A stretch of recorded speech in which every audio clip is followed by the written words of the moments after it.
Claire is a vivacious and bubbly little girl. She's just such a bright spirit. When she walks in the room, you know she's there. She loves to make you laugh. She loves to play pranks.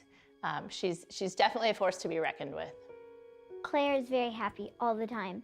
And when she does something, she keeps going until she's finished it completely. And she's very caring. Like when you're upset, she can tell even if you don't tell her. We got Claire's diagnosis at 21 weeks gestation. We had a routine level 3 ultrasound. And looking back, I should have known what was going on because as a physician and someone who is trained to do echo, it took way too long. And we spent way too much time looking at her ventricles. And then we got ushered into the room, which I always had seen from the other side, which is the room where we take families when we have bad news to tell them. And we had to wait a long time. And what we didn't realize is the reason we were waiting a long time was so that a cardiologist could come over and talk to us about what was going to happen. They told us that Claire had this, not just one and not two, but three separate congenital defects that very well at birth were going to be incompatible with life. And then the world came crashing down.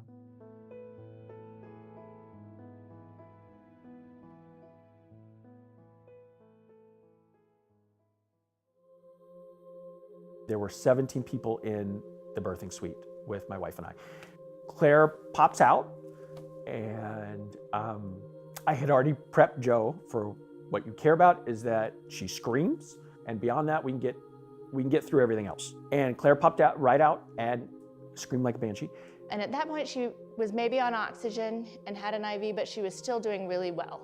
And then we went and took a nap, and we woke up to just devastating news. And they start explaining that Claire's decompensating, and they have already called the cath team.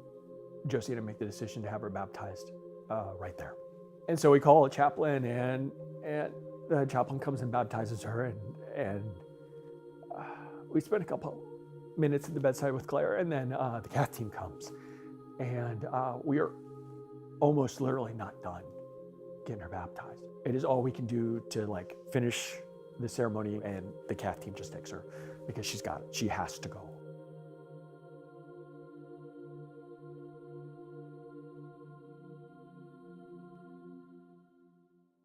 So then about, I guess, 13 months, she catches RSV. During that ICU stay, what we found out was that Claire was in heart failure, and we were gonna have to go back to the operating room.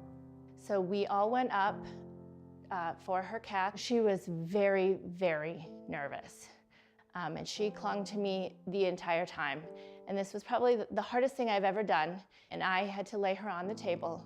And as I laid her down, she had her arms wrapped right around my neck, and she kept saying, "Mama, don't leave me, Mama, don't leave me." And as her arms fell from around my neck, it was such a feeling of loss to feel her warm little body let go of mine.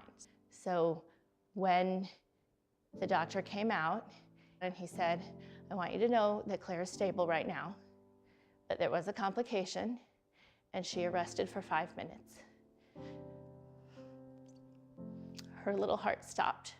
I didn't feel it. I didn't feel that separation. I didn't know what was happening.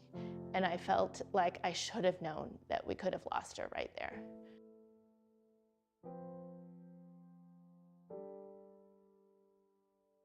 And while that was the worst moment of the trip, of our journey with her, it led to some of the best.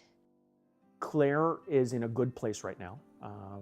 For the first time in our lives, we're not going to see the cardiologist every 3 months. We have always felt like she had that little sparkle, that little determination, and we believe that was what she needed to get through everything, and now it's just the icing on the cake. So we are so excited to see what she does with her life. I think I've been given a second chance in life, and with that, I want to become a doctor when I grow up and help people. To know that Claire even considers the idea that she wants to do what her dad does. The fact that it's even on the short list of things she wants to do when she grows up means that at some level she appreciates what medicine has given her. For everyone who helps the American Heart Association, I want to say thank you for helping kids like me. Thank you. Thank each and every one of you that I will never meet. For every small donation that you've ever given, thank you. I sincerely hope that our family story and Claire's story provides some solace that it is indeed all worth it.